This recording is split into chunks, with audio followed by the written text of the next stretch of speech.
Thank you. You're now okay. Go. Do I say lawyer? Say why I'm here? Or you say you guys say Esquire or something? You guys say. So like that's what Ghanaians commonly say. So which one? Or I should call you Sewa? Let's move on. Whichever way you're comfortable with is fine by me. Yeah? Let's go on, shall we? Okay.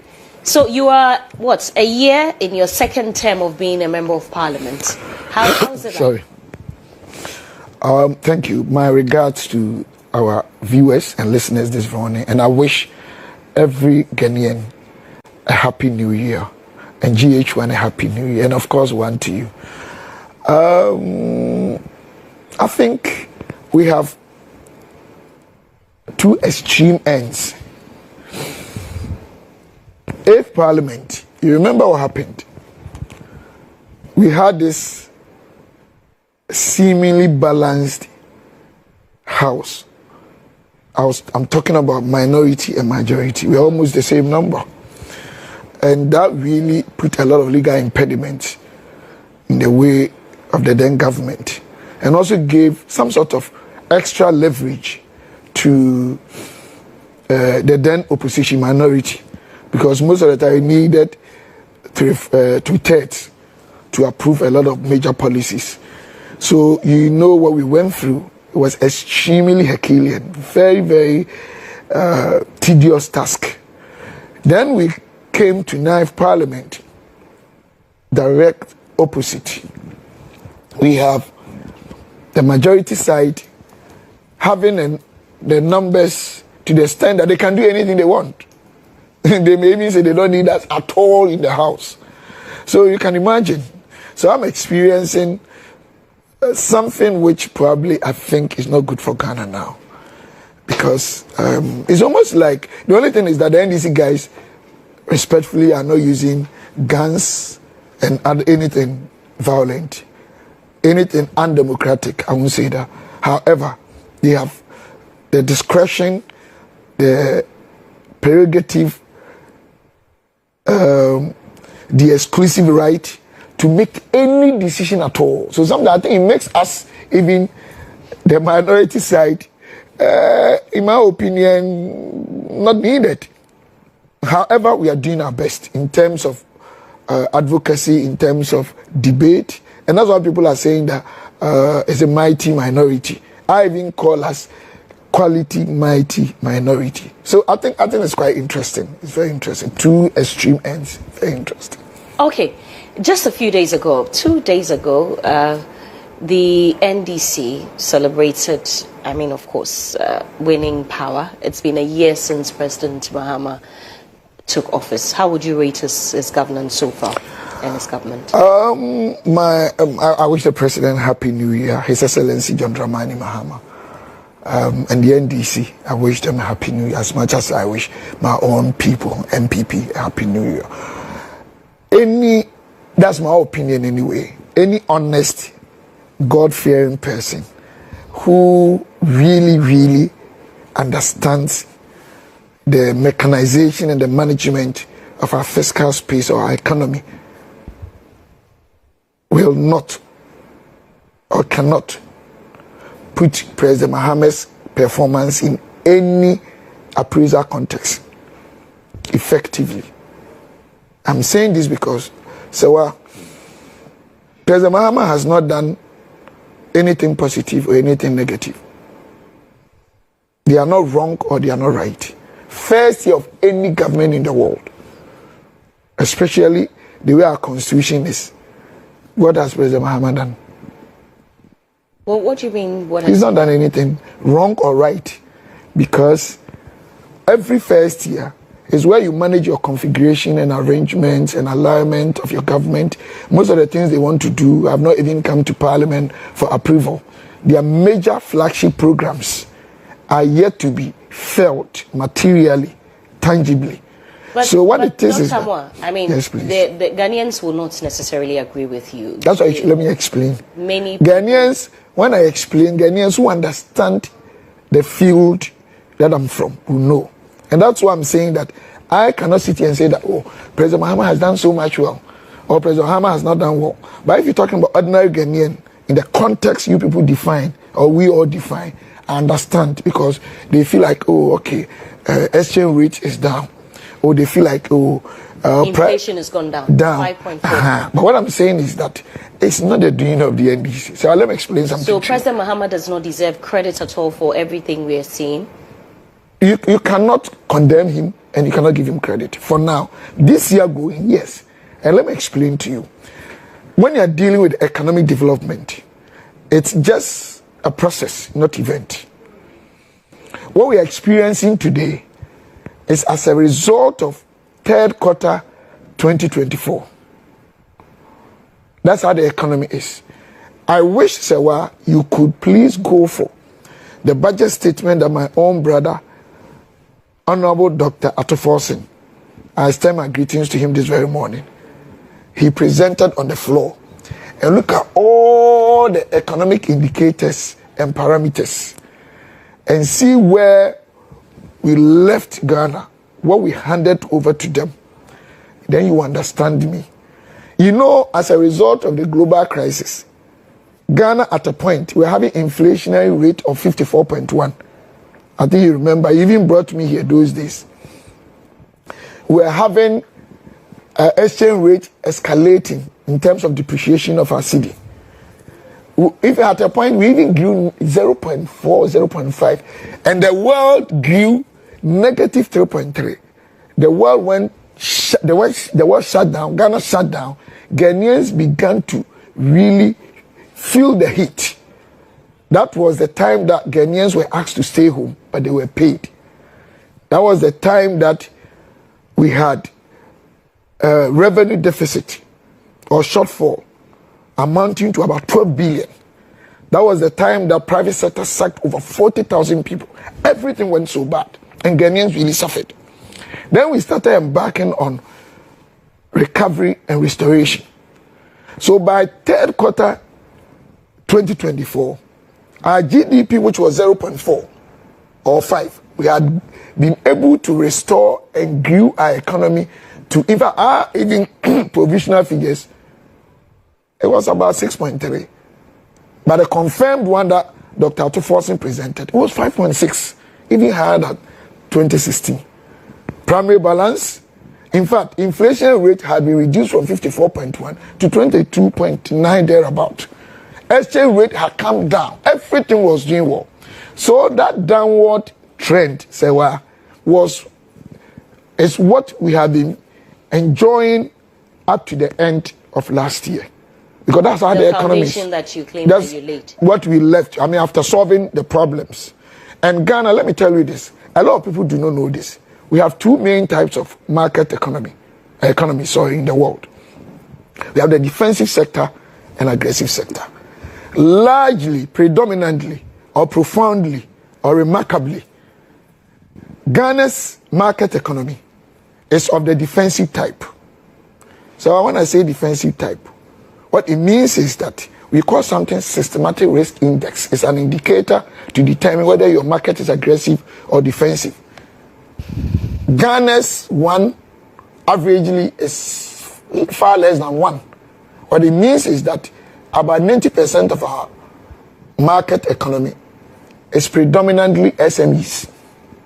We don't have the giant, huge factories, industries, companies that when the economy moves 10% forward, they also move. No. So there's a lag period. It takes a long time for Ghanaians to feel the economic changes or performance. That's why most of the times, whether NDC, whether MPP, we are in government and we are touting ourselves of, oh, the economy is doing well, inflation is this. Most of the Ghanaians say that they don't feel that in their pocket. It's not like NDC and MPP lying. It's not Ghanaians who lie. It takes a long time because of our defensive type of market economy. So all that I'm saying is that all the experiences that we are having from last year, even up to now, they are as a result of what we left for this country. People can believe it or not, but it's a gospel truth. And that's why that I can't sit here and say, oh, President Mahama has done bad or well. Let's see what happens. Even how many contractors have they paid yet? Big push. Where have they gotten to with it? 24-hour economy. Where have they gotten to with it? They should be able to ask them on the floor of the parliament that they should be able to tell us the percentage of their contribution to the GDP growth. Okay, but you talk about... I don't know if you understand my point. You talk about the foundation that you laid. I just told you, I mean, you know that inflation has dropped to 5.4. But inflation was coming down, you know that. I mean, you say that it had moved from 54.1 to about 22.9. But of course, I mean, exactly. When you were doing, hold on, when you were doing your groundwork or the foundation that you said you laid, did you foresee that it was going to drop this low? Yeah, because it was coming. The city was going to appreciate this much? But let me tell you. Did you know? Yes. So let me explain why. You did? Yes. So let me explain why. Quickly, please. First one, if something dropped from 54.1 to 22.9, are you surprised that that drop has got into this? Two, when it comes to currency, let's not lie to ourselves. Look, the major independent variables, factors, that deals with the dependent variable, which is currency. Let me explain to you, Sewa, today. One, it depends on demand and supply. And when you have enough from the supply's end, you begin to bring down price. You know, by December, end of December, when we left, we had way over about $600 million in Ghana here. By January, we had about $1 billion because our government, for the first time, I stand to be corrected, domesticated cocoa syndication in this country. So those billions that every year they pay to foreign bodies were paid to Ghana. Two, we had seemingly or relatively very successful peaceful election. The NDC had won massively without any ambiguity. So investors had begun to rebuild their confidence in Ghana. Three, all the needed primary macro indicators I was talking about has started doing so much well. Four, America and its trade partners from the Asian countries had started getting trade war because of Trump. So everything was favoring the cedi and everything was not favoring the dollar. Let me tell you, it's not MDC's performance that the dollar has gotten worried. These are the factors. You can go and check. But one thing is, can we even rely on it now or not? Because we are still having problems with circulation of dollars in Ghana. Do you know the amount of dollars in Ghana? I even don't know. Even Bank of Ghana doesn't know.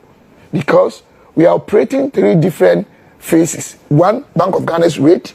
Two, Official Forex Bureau rate. Three, black market rate. You and I don't even know the amount of dollars in Ghana. And we have not been able to solve that problem, whether NDC and PP.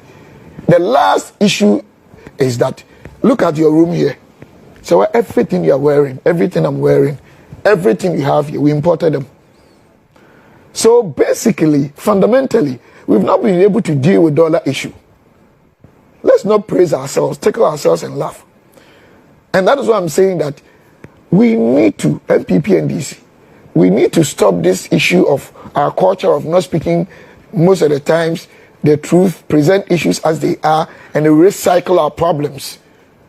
We need to fundamentally start dealing with our problems and build a sustainable fiscal space that can stand the test of time. Speaking of speaking the truth to power, I mean, you sit on the Finance Committee of Parliament, yet on issues such as Gold Board, the Gold for Reserves program, the purported 240 million lost by the Gold Board, you have said nothing about it. Why do you want me to say? Are you deliberately staying out of it, or you disagree with the position is it everything that I have to speak? No. Even the Bible talks about that. It's not everything that a wise man speaks. Let me tell you. Are you deliberately staying out of it? Hold on, please. You know me very well. Let me please take my question first. Okay. Are you deliberately staying out of it because some of these things are being used to praise Dr. Bawumia, and so you don't want it to seem like where are you going? I'm just asking. Sewa, if you are really, really in touch with what is happening in this country, just about a month ago, I was on UTV live. I was on Asempa live. defending Dr. Bawumia. That's not what I asked. No, I'm coming. Saying that I disagree with anyone who says he was the cause of the economic hardship we went through and that he did nothing wrong. That's not what I asked. So on the point I'm making is that it answers your thing. So I will not deliberately be silent or keep mute or indolent because something is to praise Dr. Bawumia. I will never do that. I'm just giving you, just a few weeks ago, I was praising him. Okay. So it's got nothing to do with that. Okay. I think I'm the type of person, before I speak on issues, I need to get the need. Let me tell you something. Talking basically is about decision. Decision, the basis for decision is information. Right. And what builds up information is data. The data must be correct. It must have integrity. We call something asymmetric information management. Not all even stakeholders in your company here. Not all of them. It's not everybody that is privy to every piece of information. So you're not speaking on it because you're not. I need to get a lot. Yes, I'm gathering. I'm reading. I've listened to one side. I've listened to the other side. I want to understand it, what is happening before I speak. Maybe people haven't watched because I'm very animated when I speak. Because sometimes I'm emotional. People look at that. But substantially, my points and my presentation, you can do propaganda with them, fine. But I'm somebody when I speak, great people, professors, not that I'm intelligent, no. But they think if you go down, deep down into what I speak on, and you know what I'm talking, understand, you know that, Chalistica is speaking the truth, except propaganda. Why will I go and speak on something because it's politics? I don't do that. Check me from infancy. Maybe sometimes I go overboard with issues, my reflex actions, and involuntarily I say something. However, I'm the kind of person that I always avoid things that deep in my heart, I know they are not true. I'm not too sure about what I'm talking about. So I haven't spoken about it because I'm yet to really get the needed data, understand what is happening, so that when I speak and I'm left alone with my God, I don't care about criticisms. I know I'm speaking the truth. Okay. Now that you have brought in Dr. you mentioned. No, I didn't. You brought him. It's fine. Oh, you said that you were on UTV. It's coming. Sorry, you on other stations praising him, and I have heard you say that he's not to be blamed for the economy. The economy. So you believe that Dr. Bawumia is intelligent, is a good candidate. Why are you not campaigning for him? What exactly do you have against him? So I was supporting Dr. Bawumia, and I did support him big time. I mean, funny enough, there are people who are saying that, he even got a few numbers more than you got, because they didn't know what I did for him in my constituency. It's very interesting. I don't want to even go in there. You cannot even compare the two anyway, but I just don't want to, because it's politics. So I still love, respect, and like Dr. Bawumia. Dr. Bawumia is still a very great person that I respect. Number one, he said they go and cut and do propaganda with it. But we call something functions of performance, which leads to successes, failures, winning competition, having competitive edge on the market and in politics and everything. And these are the three variables. I hope you are listening to me. Yes. Number one is ability. Is what ability? Ability. Okay. Which all the five candidates, they have. They all have their strengths and weaknesses. Number two is opportunity. Three, of course, is motivation. But the concentration is opportunity. See where you are sitting. Except those who hate you. You are not perfect. But a lot of people know that in this country today, if you are talking about moderators or programs, you are one of the best. At least to me, you are. I don't know others. But if you don't have the opportunity to work here and sit where you are, can Ghanaians benefit from you? So my problem is analyzing our chance of winning power 2028. I have come to acknowledge or appreciate the fact that Agyapong will give MPP the best opportunity to beat NDC. So anywhere I move, look, I started debating on radio and TV way 20 years ago, almost 30 years. Me, Honorable Haruna, Honorable Hannah Tete, Honorable maybe no do even His Excellency John Dramani Mahama on GTV here. Those days, Asempa and Co were not there. GH1 was not there. So I have a great deal of experience when it comes to politics. I'm not bragging. It's a fact. And because I've been experience when you were campaigning for him post 2024, you didn't know that you. I'm coming, please. Come on, darling. Before, yeah. Well, I'm coming. So people really know me. I'm not bragging. So what's your point? So my point is that anywhere I go, people will be sometimes in traffic. People in the road now, sticker. If people don't bring Kennedy, you go to the market. If you don't bring Kennedy, the public. Which public? What is public? Well, how many public do you have? You can't public. What's the meaning of public? So people randomly. No, what's the meaning? Tell me what's the meaning of public? People randomly stop. No, tell me what's the meaning of public in Ghana here. You're understanding. What is the meaning of public? Don't let me think you're taking prejudicial position. Go if you say which public, what's the meaning of? So what section? No, go ahead. What section of the public are you talking about? So I'm giving you. I'm saying that traffic, marketplaces. You go to the airport, anywhere, people are saying it. But you are a data-driven person. What does the data say? What is data? Well, this is data. You can do. Look, one of the methods in doing research is observation. Don't make mistakes. Have you seen the Global Info Analytics poll? Then what? But look, I'll come to that. So what the discussion? You need to let me get quite conclusive before you come. Other than that, you and I, you are doing great job, but we will not let our listeners know. Because once I don't finish one, I ask another one. How can I make sense? So you say people meet you in traffic in town. So almost everyone is talking about Kennedy. Whether by grace or by divinity, I don't know. But it's a fact. At least to me, it's a fact. And that worked on my decision-making processes. Politics is about dynamics. It's about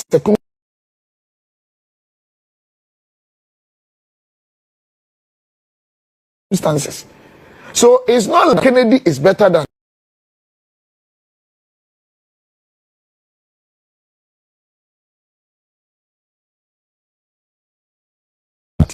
but I will not depend on my personal interest and love and sacrifice my party in Ghana.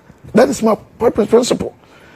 What I'm saying is that my decision to leave and join Kennedy Agyapong is actually built on the fact that a lot of Ghanaians, according to me and what I've observed, prefer Kennedy 2028. And that is why I changed. It's not because one is not good or one is bad. How can anybody on this earth say that Dr. Obama cannot be a good president? No. But will Kennedy be a good president? 100% he can. Does he have what it takes to be a good president? 100%. You made a lot of attributes to Dr. Bawumia. You said that he was intelligent, had the youth in mind, had a plan. Does Kennedy possess all I never these said qualities? he had a plan. You are adding more. Oh, I mean, but that is what you sought to, you purported. Sure. That he so had, I agree. Exactly. So does Kennedy have all of these things? 100%. Let me tell you what Kennedy has. Kennedy's vision. You didn't see that before the 2024 because he contested then. So what? Time changes. We have pieces of information coming on board every day. And what I'm talking about, we are not talking about the ability, comparative abilities. We are not talking about who is better and who is not better. That is a secondary issue which we can discuss. But so I'm saying that even if Kennedy is the best candidate in the world today, and MPP does not win, it's meaningless. It's meaningless. If MPP doesn't win, do Ghanaians and MPP people care about who leads MPP? Are you supporting Kennedy because he's promised to make you finance minister?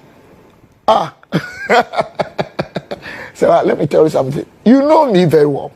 I'm not the type that I'm in politics because of what I will get. This is when you talk. Why are you in politics? I'm coming because I have a strong passion for my society. From childhood, that's how I am. But you can serve society in a different capacity. So what is wrong? What is wrong with choosing the capacity I'm choosing? Is there anything wrong with that? So why then? It's my personal discretion. I'm coming. So go and check my constituency. One thing about you media guys in Ghana is that not everybody, but generally, you don't go deep into what people do. It's just go to my constituency. Within 4 years, I've given about 1,000 scholarships. I've given